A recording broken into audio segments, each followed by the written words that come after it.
someone hits the like button or a like button on social media. And it is now 20 years this week since the first like button was launched, transforming the world of digital advertising and marketing. Now, most people think it's Facebook that invented the like. Actually, it wasn't. Other companies did it.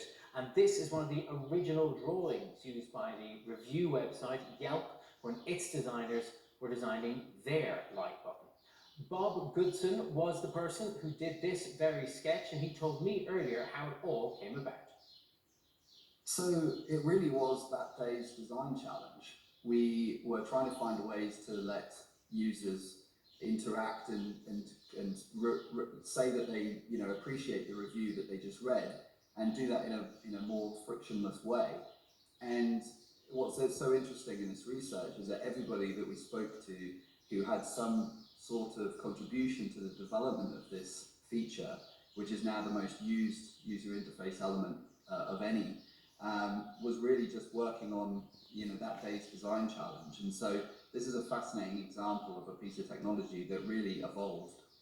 And did you envisage at that time that it could ultimately also be a tool for marketing, helping companies figure out what consumers actually, what they want? In the first instance, I would say no. The feature was really initially designed to just bring the barrier down to allow users to contribute. If you think back to the early 2000s, around 95% of people using the internet were in fact only reading content.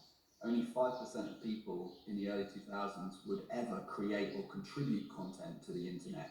And so Web 2.0 was really about creating mechanisms to bring that barrier down so that normal people, and not just geeks, could create content on the internet. And the like button really became this sort of atomic unit of user-generated content. When we click it, we don't think that we're initiating a sort of content creation act, but by putting our name and face to a piece of content, we really are.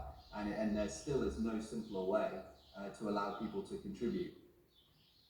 That's business today. Bye-bye.